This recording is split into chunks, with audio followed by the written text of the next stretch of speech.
Hello दोस्तों, मैं Santosh Singh supreme Anushka IAS की तरफ से आपके समक्ष प्राचीन इतिहास के पुनर्निर्माण के लिए स्रोतों का क्या उपयोगिता है, क्या महत्व है, उसके संदर्भ में मैं आज एक नई वीडियो लाया हूँ।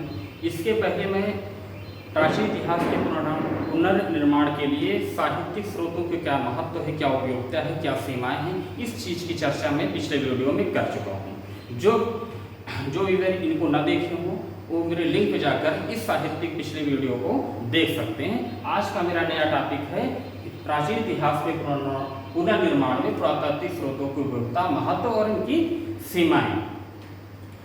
यदि वीडियो अच्छा लगे तो बेल आइकन और सब्सक्राइब जरूर दबाइए। हम आगे आपको समझ लेके आते हैं पुरातात्विक स्रोतों की उपयोगिता, महत्व और सीमाएं। भारतीय इतिहास के पुनर्निर्माण में देखा जाता है कि पुरातात्विक स्रोतों का एक महत्वपूर्ण स्थान है। पुरातात्विक स्रोत उस विषय में वर्णन करते हैं जहाँ के साहित्यिक स्रोत मौन हो जाते हैं, साहित्यिक स्रोतों की सीमाएं समाप्त हो जाती हैं। और पुरातात्विक स्रोतों का उपयोगिता इसलिए है कि ये पुरातात्विक स्रोत में किसी प्रकार के जैसे क्षेत्रीयता, ये सारी भावनाएं इसमें देखने के नहीं मिलती हैं, जो स्रोत है अपने यथार्थ स्रोत में है। ठीक, जहां तक अब उसके बाद स्रोतों का पुरातात्विक स्रोतों का तात्पर्य है, इस संदर्भ में हम अभिलेख, मुद्राएं, स्मारक के तहत इमारत हो गए, मंदिर हो गए, मूर्तियां हो गई, इनका हम वर्णन कर सकते हैं। और जहां तक देखा जाता है स्रोत, हम पुरातात्विक स्रोतों के तहत अभिलेखों के विषय में है।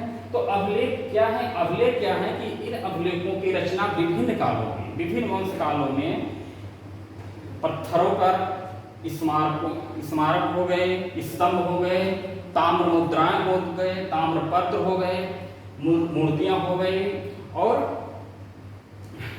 पात्र हो गए, इन सब पे हम अभिलेखों का उत्कीर्ण मिलता है। इससे तत्कालीन समय के बारे में, इतिहास के पुनर्निर्माण करने के संदर्भ में काफी स्पष्ट जानकारी हमें अभिलेखों से मिलती है।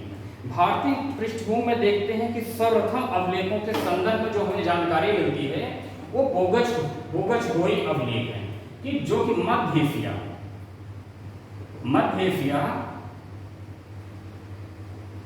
के तुर्की से पाया गया है। ठीक, तुर्की में पाया गया है। इस अभिलेख की विशेषता क्या है कि इसमें वैदिक देवी देवताओं का वर्णन है। विशेष रूप से इसमें किन वैदिक देवताओं को वर्णन है, जैसे वरुण हो गए, मित्र हो गए, इंद्र हो गए, नासत्य हो गए, जिन्हें अश्विनी कुमार भी कहते हैं। अश्विनी कुमार, इनमें वरुण, मित्र, इंद्र, नासत्य या अश्विनी कुमार, इन देवताओं का वर्णन मिलता है। जबकि हम वैदिक काल में देखते हैं इन देवताओं का वर्णन मिलता है। इस बोगजघोरी अभिलेख से भारतीय इतिहास में वैदिक काल के तिथि निर्धारण में काफी सहयोग मिलता है। इनकी तिथि देखा जाता है तो 1400 BC मानी जाती है। फिर उसके बाद देखते हैं कि भारतीय पृष्ठभूमि में अभिलेखों के संदर्भ में हम पारसी अभिलेखों का उल्लेख कर सकते हैं। पारसी अभिलेखों से देखा जाता है कि उत्तर पश्चिमी क्षेत्र में ईरानी साम्राज्य के निर्धारण में, और उत्तर पश्चिमी क्षेत्र का कौन सा भाग जो था ईरानी साम्राज्य के तहत था, इनके बारे में हमें सिंधु सत्ता, इस तरह के गदर, इस तरह की जानकारियां इन अभिलेखों से मिलती हैं। ये अभिलेख है विशेष रूप से, जैसे नक्शे रुस्तम हो गया, पर्सिपोलिस हो गया,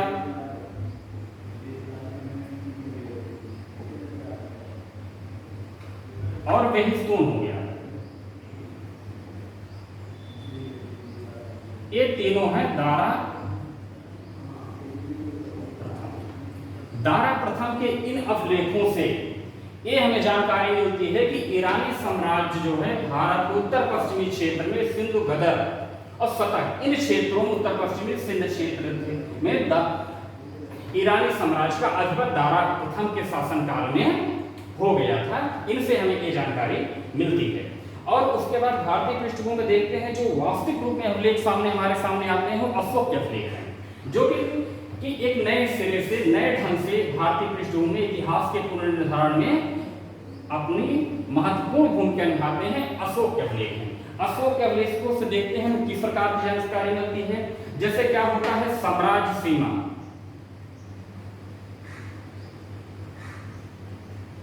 साम्राज्य सीमा हो गई, फिर हो गया धर्म नीति, धर्म हो गया,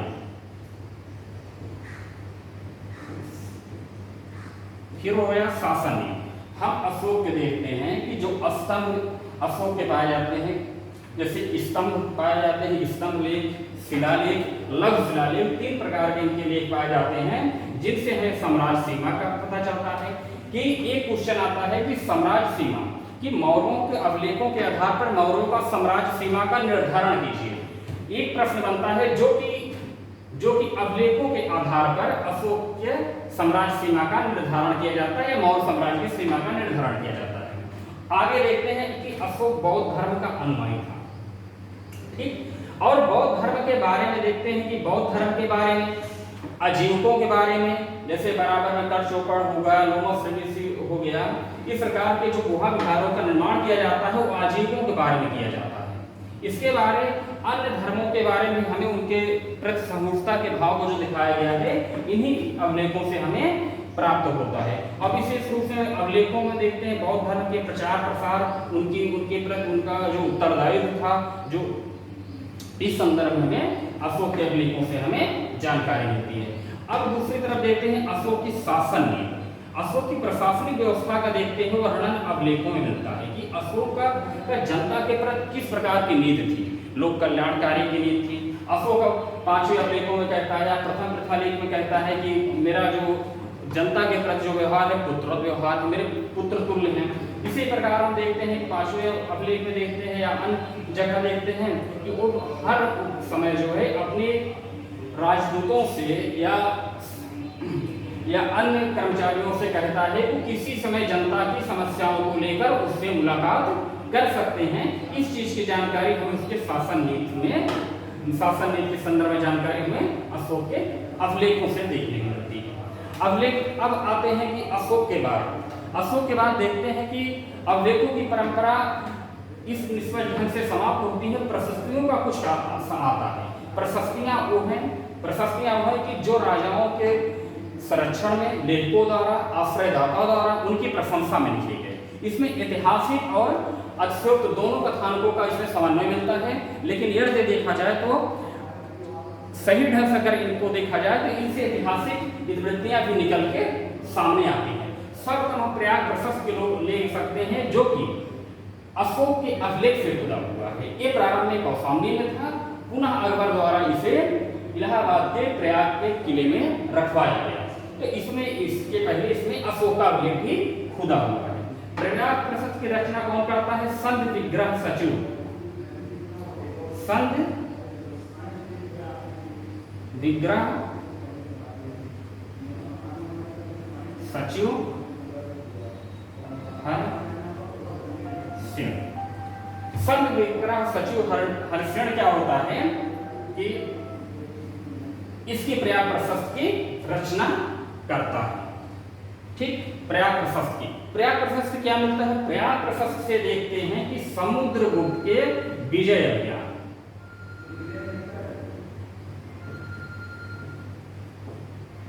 अभियान, समुद्रगुप्त के विजय अभियान के बारे में हमें जानकारी मिलती है कि समुद्रगुप्त जैसे उत्तर भारत का विजय अभियान करता है, ठीक। फिर दक्षिण भारत का अभियान करता है, आठवीं के तरफ करता है और विभिन्न गणराज्यों के खिलाफ करता है। और उसके द्वारा जो नीतियां अपनाई गई, कहीं प्रसवोद्धरण को नीति अपनाई गई, कहीं दास बनाने की नीति अपनाई गई, कहीं कर देने की नीति अपनाई गई, कहीं दरबार में उपस्थित होने की नीति, कहीं उन्मूलन की नीति अपनाई गई। उन सारे विजय अभियानों के तहत उसकी विभिन्न नीतियों का इसमें चर्चा मिलती है, ठीक है। और देखते हैं कि प्रयाग प्रशस्त की विशेषता और है इसमें, जो कि सवाल बार बार पूछा जा चुका है, इसमें किन और शासकों का उल्लेख मिलता है।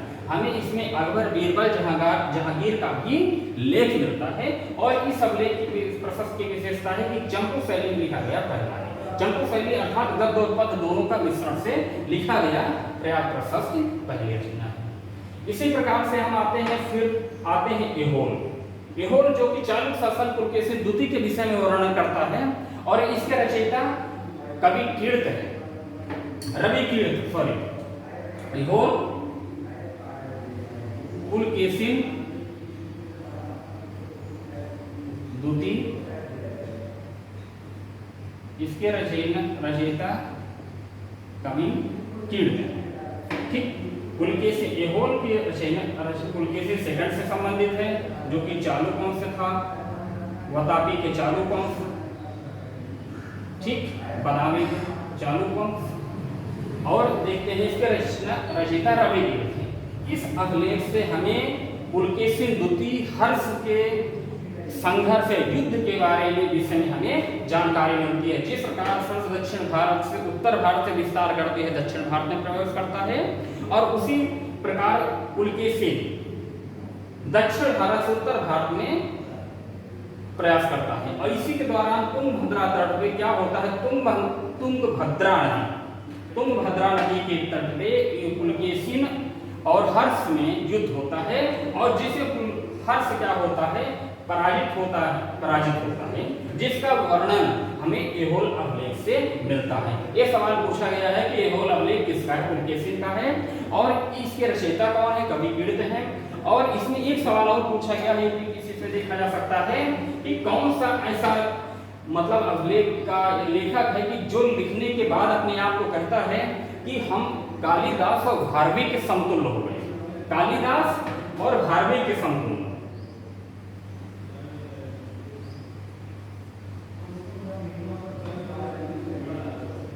कालिदास और भारवी के समतुल्य को शासक कहता है कि हम कालिदास भारवी के समतुल्य हो गए एहोल अभिलेख लिखने के पश्चात। तो इस प्रकार एहोल अभिलेख जो है पुलकेशिन द्वितीय का है, जो चालुक्य वंशी शासक था।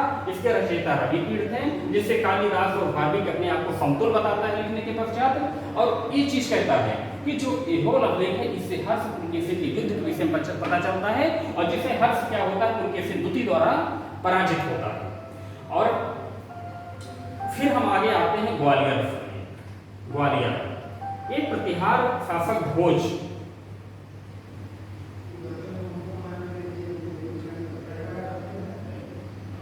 प्रतिहार शासक भोज का अभिलेख है।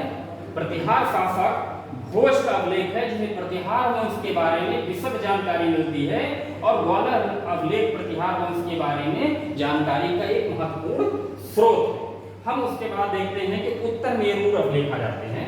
उत्तर मेरूर क्या है कि एक प्रांतक,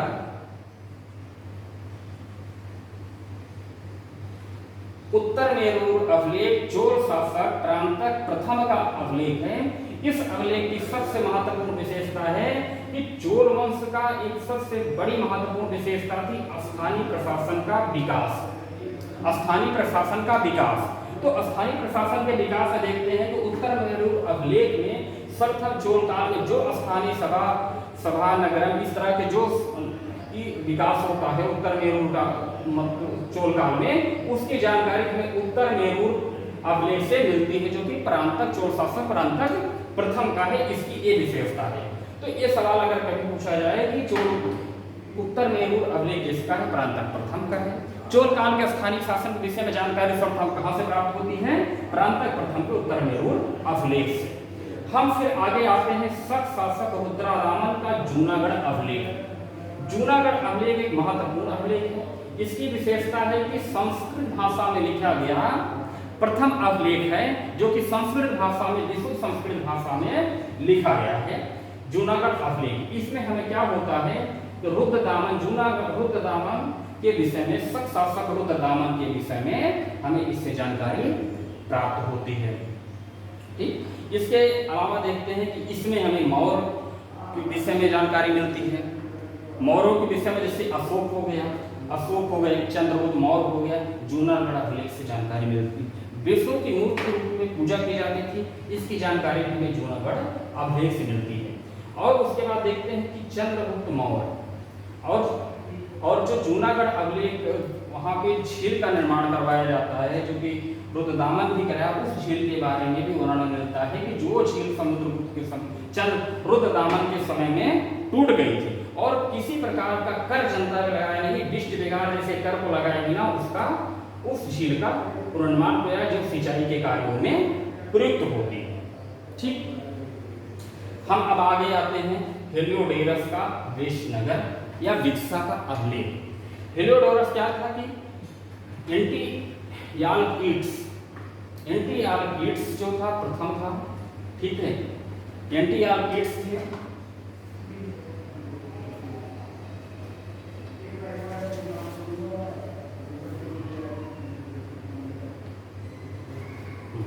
हम देखते हैं कि हेलियोडोरस यमन शासक एंटियालकीड्स का राजदूत था। हेलियोडोरस जो वेशनगर विदिशा शुंग शासक भागभद्र या भागवत जो शुंग वंश का नौवां शासक था उसके दरबार में उपस्थित होता है और विदिशा या वेशनगर में गरुड़ स्तंभ की स्थापना करता है। गरुड़ स्तंभ की स्थापना करता है। गरुड़ स्तंभ क्या होता है कि भागवत के प्रति, भागवत वैष्णव धर्म के प्रति अपनी श्रद्धा को व्यक्त करता है, स्वयं अपने आप को भागवत नाम से संबोधन करता है। इससे ये पता चलता है कि द्वितीय सदी में विदेशी भी वैष्णव धर्म को अपनाने लगे थे और मध्य भारत में वैष्णव धर्म के उत्थान या विकास के बारे में पता चलता है कि जब विदेशी भी इसको अपनाने लगे तो समझ लीजिए कि ये धर्म उसमें अपने विकास के चरम पे था। और फिर आगे हम देखते हैं कि ईरान तोरमाड़ जो हुण शासक था। हम मालवा क्षेत्र मध्य प्रदेश में देखते हैं कि एक आक्रमण करने के बाद काफी समय तक तो गुप्त वंश स्कंदगुप्त ने या उसके बाद नरसिंहगुप्त ने यमन आक्रमण को देखा, रोके रखा, लेकिन उसके बाद देखते हैं कि जैसे जैसे कमजोर उत्तराधिकारी आते गए यमनों का आक्रमण होता गया। अनंतर देखते हैं जब तोरमाड़ का आक्रमण होता है तो मध्य प्रदेश के ईरान में बराह प्रतिमा, इस चीज को ध्यान देखिएगा कि बराह प्रतिमा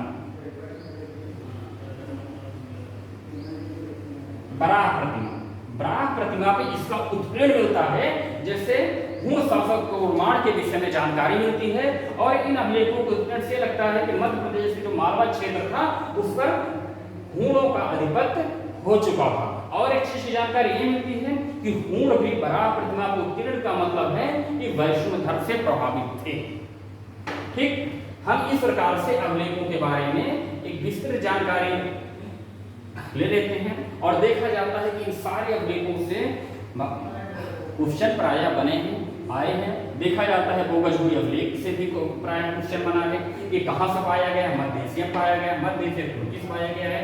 फिर ये सवाल पूछा गया है कि इसमें किन देवताओं को उल्लेख है, वरुण, मित्र, इंद्र, नासत अर्थात अश्विनी कुमार, कोष्टक में भी कभी भी न हो ये भी हो जाता है, इनके बारे में जानकारी मिलती है। फिर हमें एक जानकारी मिलती है कि ये नक्शे रोस्तम, पर्सिपोलिस, बेहेस्तून ये किसके अभिलेख हैं, दारा का अभिलेख है। इनसे ये जानकारी मिलती है कि उत्तर भारत का उत्तर पश्चिमी क्षेत्र ईरानी साम्राज्य के अधिपत्य में आ चुका था, ईरानियों का अधिपत्य हो चुका था। फिर हम अशोक के अभिलेख आते हैं। अशोक के अभिलेख से देखते हैं कि अशोक के अभिलेख से क्या होता है, क्या जानकारी मिलती है। वास्तविक रूप में अभिलेख क्या होते हैं हमारे भारतीय दृष्टिकोण में अशोक के शासन काल में ही देखने को मिलते हैं। इसमें क्या होता है, अशोक की साम्राज्य सीमा का निर्धारण होता है। दक्षिण भारत में घेराकोडी देख सकते हैं, उत्तर पश्चिम में कंधार देख सकते हैं, उत्तर में देखते हैं कि रोमिन देख सकते हैं, कालसी या देहरादून देख सकते हैं, पूर्व में हम देख सकते हैं असम कामरूप तक इनके पाए गए हैं, ताम्रलिप्ति तक अशोक के अभिलेख पाए गए हैं। इस प्रकार से इनकी साम्राज्य सीमा का निर्धारण होता है। अशोक बौद्ध धर्म का अनुयायी था, बौद्ध धर्म के प्रचार प्रसार में अपना अप्रतिम योगदान किया। इसके संदर्भ में भी हमें जानकारी अभिलेखों से ही मिलती है। अभिलेखों के आधार पर अशोक के धर्म की व्याख्या, उसका स्वरूप क्या था, उस धर्म की नीति क्या थी, इसके बारे में हमें अभिलेखों से ही जानकारी मिलती है। और उसके बाद देखते हैं कि अशोक की शासन नीति, कहते हैं किसी शासक का मूल्यांकन उसके शासन नीति से होता है कि लोक कल्याण शासन नीति थी कि क्या है। और इसके बारे में हमें जानकारी अशोक के अभिलेखों से मिलती है कि अशोक शासन नीति में लोक कल्याणकारी के रूप में न केवल मानवों के लिए बस पक्षियों के लिए भी उसने व्यवस्था की थी। और आगे देखते हैं जैसे प्रयाग प्रशस्त हो गया, इसके बारे में हम जानते हैं। इसके रचयिताओं को पूछा जाता है, किसका अभिलेख है, समुद्रगुप्त का है। ठीक, एक किसका है, इसमें समुद्रगुप्त का है, समुद्रगुप्त का। और देखा जाता है कि इसमें अकबर, बीरबल, जहांगीर, इनके भी लेख इसमें देखने को मिलते हैं। प्रेजेंट टाइम में इलाहाबाद जिले में ये सुरक्षित है कि मूलतः कौशाम्बी में खुदवाया था अशोक के द्वारा। और एहोल आप जानते हैं उनमें हर उनका युद्ध का उदाहरण मिलता है, उनके सिर्फ किसकी रचना, रवि के हैं। और फिर उत्तर में रूप परांतक प्रथम चोल शासक, रुद्रदामन जूनागढ़ के जो संस्कृत भाषा में लिखा गया प्रथम अभिलेख की साक्ष्य, ठीक है। और उसके बाद हेलियोडोरस, इस संदर्भ में भिक्षा देखते हैं, हेलियोडोरस वेशनगर अभिलेख, भिक्षा किसका, हेलियोडोरस है। हेलियोडोरस ने अपने उसने किस नाम से कहा, किस नाम से संबोधन करता है, इस सवाल पूछा जा चुका है। हेलियोडोरस ने अपने आप को उस अभिलेख में भागवत धर्म से, भागवत नाम से संबोधित करता है, जो गरुड़ स्तंभ पे उत्कीर्ण कराया गया था। आगे हम देखते हैं कि पूछा गया है कि इरण अभिलेख किसका है। इरण अभिलेख तोरमाड़ का है, जो कि बराह प्रतिमा को उत्कीर्ण किया गया है, ठीक। अब हम आगे नेक्स्ट चलते हैं कि मुद्राओं के संदर्भ। मुद्राओं के संदर्भ में देखते हैं कि मुद्राएं जो है हमारे भारतीय पृष्ठभूमि में 8वीं शताब्दी, 8वीं सदी ईसा पूर्व में इनकी बारे में जानकारी मिलती है कि मुद्राएं थी। लेकिन अगर वास्तविक प्रचलन में देखा जाए तो मुद्राएं 6वीं सदी ईसा पूर्व में मुद्राओं का नियमित रूप से 6वीं शताब्दी में प्रचलन होता है। अब मुद्राएं शुरुआत में चलती हैं तो मुद्राएं कौन होती हैं? मुद्राएं होती हैं कि वो मुद्राएं कहलाती हैं आहत मुद्राएं, पंच आहत मुद्राएं, आहत, इनको हम पंचमार्क भी कहते हैं। और आहत मुद्राएं पंचमार्क, आहत हमें इसलिए कहे जाते हैं कि ये मुद्राओं को विशेष रूप से आहत किया जाता था। एक आहत करके मतलब किसी, उसके बाद इसमें क्या होता था कि किसी प्रकार का चित्रांकन किया जाता था, पेड़ पौधों का, वृक्षों का, जहाँ पशु पक्षियों का चित्रांकन किया जाता कि विशेष प्रकार की पहचान है, इसीलिए इसको पंचमार्क भी कहते हैं, पंचमार्क कहते हैं। और जब हम साहित्य में हम देखते हैं, इसे हम कर्षापण, साहित्य में इसे हम कर्षापण नाम से भी जानते हैं। और ये सिक्के थे किसके? अधिकांशतः देखा जाता है कि ये सिक्के जो है अधिकांशतः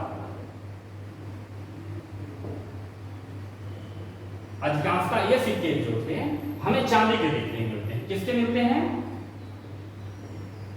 चांदी के अधिकांशतः ये सिक्के चांदी के थे। लेकिन कुछ सीमित पैमाने पे हमें ताम्र के भी मिलते हैं, और एक का दुखी कुछ साक्ष्य, पुरातात्विक साक्ष्य हमें सोने की वजह से मिले हैं। लेकिन मूलतः ये हम चांदी के ही मानेंगे कि आहत सिक्के, कर्षापण सिक्के चांदी के ही हुआ करते थे। और हम देखते हैं कि मुद्राओं के आधार पर, जैसे देखते हैं कि 206 से लेकर 206 ईसा पूर्व से 300 ईसा पूर्व ईस्वी तक देखते हैं, इनके विषय में जानकारी हमें मुद्राओं से मिलती है। मुद्राओं से और क्या चीज मिलता है? मुद्राओं से किसी साम्राज्य की सीमा का निर्धारण मिलता है, मुद्राओं से तत्कालीन अर्थव्यवस्था के विषय में जानकारी मिलती है, धर्म के विषय में जानकारी मिलती है, ठीक। धर्म किस विषय में जानकारी है? मुद्राओं को उत्कीर्ण लिपि के आधार पर काल निर्धारण में सहायता मिलती है। जैसे हम मुद्राओं को ले सकते हैं कि मुद्राओं के विषय में, धर्म के विषय में कैसे जानकारी मिलती है। कनिष्क को देखते हैं, कनिष्क के मुद्रा पे हम देखते हैं बौद्ध धर्म से संबंधित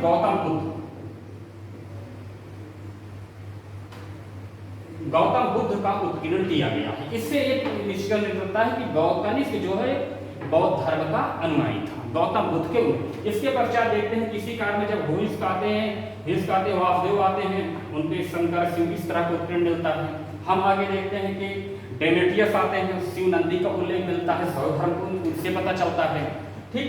हम उसी प्रकार से देखते हैं कि इसके आधार पर क्या होता है, साम्राज्य सीमा हो गया, धर्म हो गया, आर्थिक स्थिति हो गई।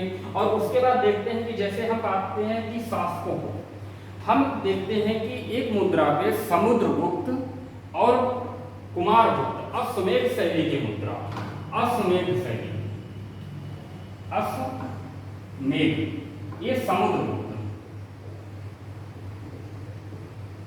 समुद्रगुप्त, अश्वमेध शैली के मुद्राएं मिलती हैं समुद्रगुप्त और कुमारगुप्त। इससे ये पता चलता है कि इन दोनों शासकों ने अश्वमेध यज्ञ का आयोजन किया था। ठीक इसी प्रकार से हम देखते हैं कि मुद्राओं के संदर्भ में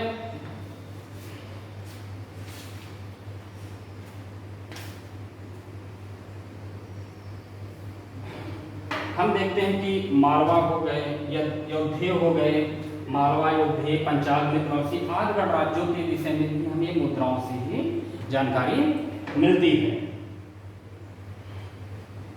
और इसी प्रकार से हम देखते हैं कि मुद्राओं के संदर्भ में एक चीज और देखते हैं, इसी साम्राज्य सीमा के संदर्भ में देखते हैं कि चंद्रगुप्त को देखते हैं कि जैसे चंद्रगुप्त, ठीक है, चंद्रगुप्त को देखते हैं, चंद्रगुप्त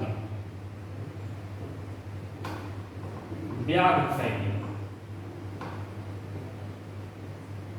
चंद्र की व्याघ्र शैली की मुद्रा से गुजरात काठियावाड़,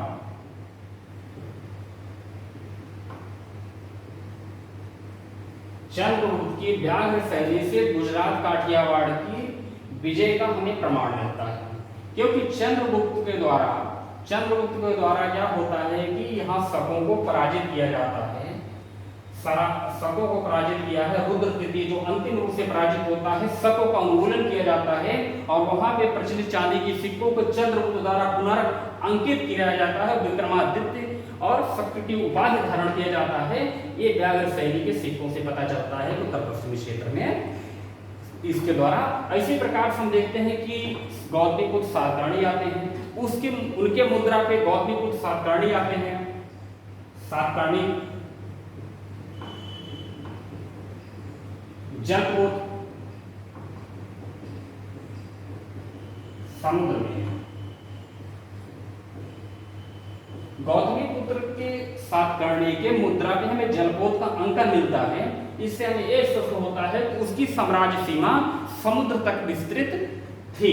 और दूसरी तरफ देखते हैं कि इंडो व क्षेत्रीय शक, सिथियन, इनके शासन व्यवस्था, इनके विषय में जानने का मूल स्रोत ये मुद्राएं ही हैं। और एक संदर्भ में देखना पड़ेगा कि भारतीय पृष्ठभूमि में आहत सिक्के जब तक थे इस पर कोई लेख उत्कीर्ण नहीं थे, और जब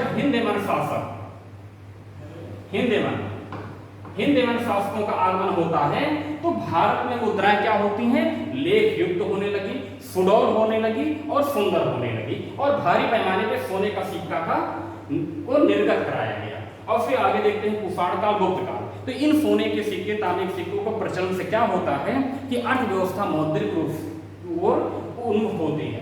और दूसरी तरफ हम एक देखते हैं कि मुद्राओं की कमी, मुद्राओं की बहुलता से तत्कालीन अर्थव्यवस्था के बारे में जानकारी मिलती है।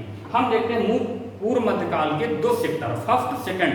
पूर्व मध्यकाल के पहले चरण में हम देखते हैं मुद्रा का अभाव देखते हैं।